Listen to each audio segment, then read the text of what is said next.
It is early January of 1923, and smoke rises over a forest in the Florida Nature Coast. A small town is being burned by a mob of white men, and as the black residents of the town try to flee into the swamps, many are gunned down. What happens in this cedar forest in early January of 1923 will be a national disgrace to the United States. Rosewood was founded in 1847 and was named so for the reddish color found in the cedar trees of the area. The local economy mostly ran on lumber, but there were several turpentine mills in the area, and citrus and cotton farming. In 1870, Rosewood got a post office and rail depot. While Rosewood initially was mixed black and white, by 1890 most of the cedar trees were cut down, and Rosewood became mostly black. Sumner, 3 miles away, was majority white.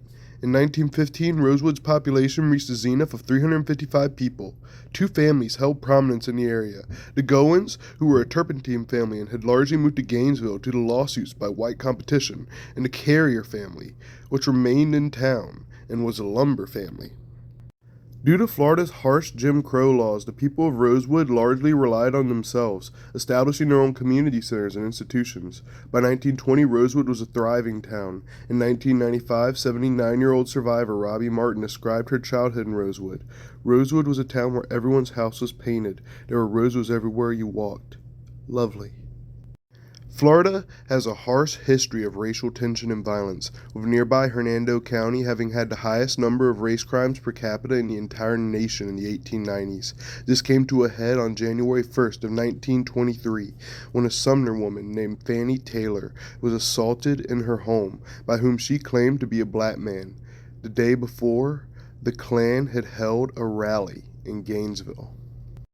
Rumor quickly spread, and rumor also spread that the Taylor's laundrywoman Sarah Carrier was absent that day. Sarah's granddaughter recounted that Sarah had worked that day and saw a white man leaving the Taylor's house. Rumor spread through Rosewood that Fannie Taylor had been in an affair, and they got into an altercation that she was blaming on the people of Rosewood. Levy County Sheriff Robert Elias Walker gathered a posse and began an investigation. Men came from all over West Florida with a 400-man posse being gathered, and Sheriff Walker deputizing some of them, but not all. Dogs led a group of over 100 men to the home of Aaron Carrier, Sarah's nephew, who, despite the pleas of his mother, was tied to a car and dragged the 3 miles to Sumner. Sheriff Walker put Aaron into protective custody out of fear the posse was out of control and urged black workers to stay at their jobs for safety. The posse then began searching for a man named Jesse Hunter, who had recently escaped from a chain gang. The mob then found a blacksmith named Sam Carter, forcing him to confess to hiding Jesse Hunter. They then took him into the woods and executed him before mutilating his dead body and hanging him from a tree. After murdering Sam Carter, the mob met Sylvester Carrier, Sarah's son and Aaron's cousin, and told him to leave town. Sylvester did the opposite, however, and started gathering townsfolk in his home for protection. On January 4th, the mob surrounded the home of Sarah Carrier, which had up to 25 people in it, including several children, all seeking safety. The defenders numbered possibly 3, with Sylvester and 2 other men, but they only had 1 gun among them. Sylvester was known in Rosewood as an expert hunter and sharpshooter who taught music and was simply called Man. White Sumner residents called him arrogant. Reports differ on who shot first, but after 2 white men walked toward the Carrier house, a gunfight broke out. Sarah Carrier was shot in the head. Her 9-year-old niece, Minnie Lee Langley, went downstairs looking for her grandma when Sylvester put her in a closet. Minnie Lee recalled, "He got behind me in the woodbin, and he put the gun on my shoulder, and them crackers was still shooting and going on." The house was riddled with bullets. A child was shot in the eye, but most of the people in the house escaped through the back door into the swamp. The standoff lasted into the next morning, until a man named C.P. or Polly Williamson kicked in the door, and as Minnie Lee recalled, Cuz Sil let them have it. By the end of the shootout, Sylvester Carrier was dead, but he died a hero as his sacrifice saved the lives of so many others.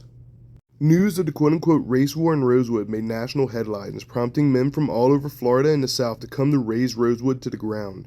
2 black women were assaulted and murdered between Sumner and Rosewood by what was reported as brutal white mobbists. Both of Rosewood's churches were burned, and townsfolk were forced to flee into the cold January swamp in only pajamas. Rosewooders were forced to flee to mobs for sometimes days at a time, hiding in oak hammocks or with white folk who saw the evil of what was happening. The white mob began surrounding houses and setting them on fire to shoot whoever ran out. A 50-year-old woman named Lexi Gordon, who had typhoid, was shot when she fled her home. By January 5th, the mob numbered up to 300. A man named Mingo Williams was shot while collecting turpentine sap 20 miles away near Bronson, the county seat.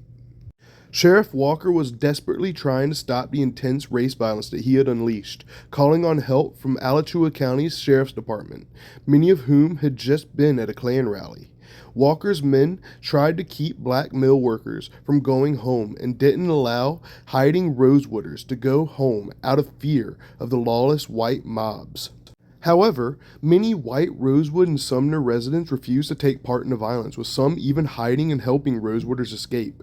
Governor Carey Hardy had the National Guard on standby, but waited for Walker's go-ahead. When Walker said he had things under control, Hardy went on a hunting trip. Meanwhile, James Carrier, Sylvester's uncle, was found hiding with white turpentine still supervisor W.H. Pillsbury and was forced to dig his own grave before being executed. On January 6, two white Cedar Key train conductors and brothers named John and William Bryce organized an evacuation for the black residents of Rosewood alongside Sheriff Walker, with assistance of a white Rosewooder and general store owner named John Wright and his wife Mary Jo, alongside others. Many families escaped out of Rosewood to Gainesville, with Gainesville's black community taking in many Rosewood refugees. On January 7th, the white mob returned to burn what little structures remained.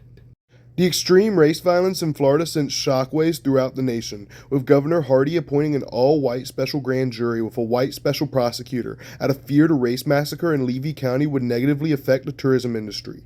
Of course, nothing came of this. The Tampa Tribune called the massacre a foul and lasting blot on the people of Levy County. The official death toll for the massacre is 7 people, but some reports claim up to 27 Rosewooders were murdered, with rumors of a mass grave. Sarah Carrier's husband, Haywood, was on a hunting trip and returned to the devastation to find his wife, son, and brother dead. This broke him, and Haywood died a year later. Jesse Hunter was never found. The Wright House is the only house that was left standing after the massacre, due to it being owned by white general store owner John Wright. It is a testament to the beauty that once existed here.